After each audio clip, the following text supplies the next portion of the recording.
Coming up on the LA auditions tonight on American Idol, 8 o'clock on Fox. Guest judge Avril Lavigne joining us. What's up, Avril? Good morning. Good to have you with us. Let me start by asking you, can you tell when someone walks into the room within the first few seconds if they've got it or not?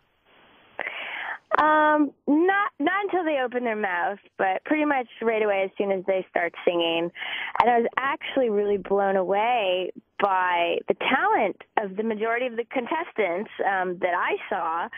It made it really hard to judge them. Of course, every now and then there was somebody who was a little off and stuff, but I thought there was like a lot of really great people who auditioned, and I think the auditioning process is very intimidating because, of course, you have all the judges, and then it's American Idol, and there's cameras, and it's bright lights, so it's like it takes a lot of guts to go up there. What was your first audition like?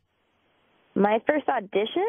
Yeah. I think I auditioned for, like, plays and stuff like that when I was younger, for the schools and, like, theater, and it's definitely nerve-wracking. I'm a very shy person and more introverted, so auditioning is a really hard thing to do. Mm-hmm. So, well, when you were sitting there, and I've seen the show, there were a couple of instances when I felt like you kind of wanted to laugh because the people come in and you can't believe that they're for real. Some people were a little over the top. I remember this one guy who was like sweating profusely. Yes, he's very shiny. You will see him. He's very shiny. He's very tiny, and then sometimes when they were dismissed, their behavior was so bizarre and strange, and they didn't want to leave, so it became awkward. So I find myself when I'm in situations that's really awkward, I just don't know what to do but laugh.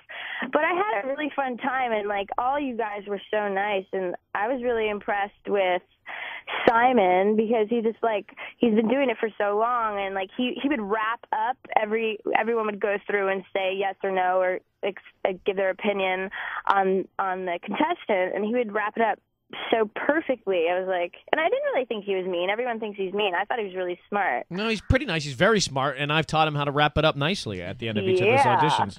And but it was fun to be there and hang out with all you guys and to see what it was like, and I had fun just like sitting up there judging. It's like, obviously I sing for a living, so I was hoping I could give good advice. You did. You did a great job. You did a very good job giving good advice. She hung with us at our lunch table as well. Oh, nice. We had lunch with Avril at the lunch table there where the guys were hanging afterwards. And you were wearing you were wearing a devil hood.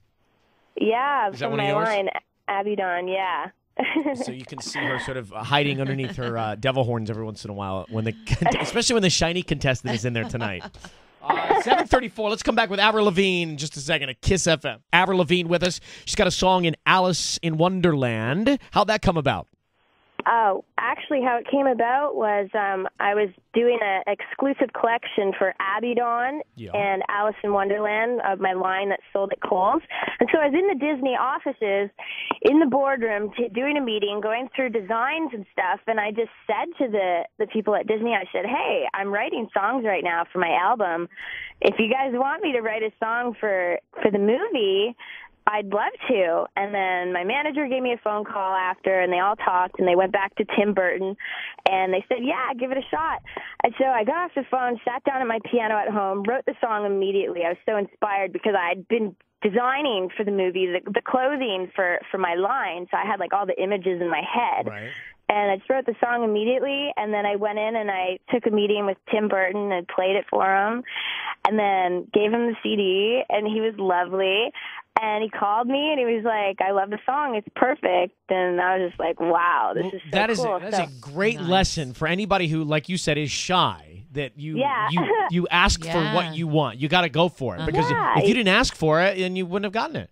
Yeah, and it was all because I was designing, like, for my clothing. So it, like, totally opened the door for that. And, I mean, I'm so excited right now. I'm in the car on the way to my video shoot. I haven't shot a video probably in, like, 2.5 years. Mm-hmm. And so I'm shooting the video today. And then the song, I called it Alice, goes to radio February 1st. And it's January 31st, going to be on MySpace. And so it's like, it's a cool song. It's like I wrote it on the piano. It's a little darker, and it talks about tripping out, spinning around. I'm underground. I fell down, and it's cool. So it plays as soon as the movie's done in the theaters, and it's very exciting for me. I'm super honored to like be a part of the project. Is Tim Burton, directing the video? Yes. No, not in the video. The movie, obviously. Yeah. But I saw him at no. the Laker game. He's psyched about this. It's going to be a huge movie. Yeah. Hey, you mentioned your other music. What's done so far? Have you written an entire album? Have you recorded anything? I'm pretty much done my record, yes. And my first single for the album is going to be coming out at the moment, April, and then a June album release. So it's all coming together. I just did my photo shoot for my album cover, and everything's getting rolling again. So it's exciting. It's my fourth record, and to kick it off with the song that I wrote for Alice in Wonderland, it just makes it more exciting. So I've got to ask the obvious question: does any of your new material reflect the change in your life recently? Yes, of course. I've been writing this album for a while now, but yeah, a lot of the songs are really personal to me, and I'm very, very honest. And I've produced on this album, and Derek has done a lot of production on this album and mixing. Did you continue to do work with him after you guys split up? No, we still work together all the time. He actually mixed the song that I wrote for Alice. And wow. He's one of my best friends, and we work really well together, and we stay in touch, and I think we're very lucky,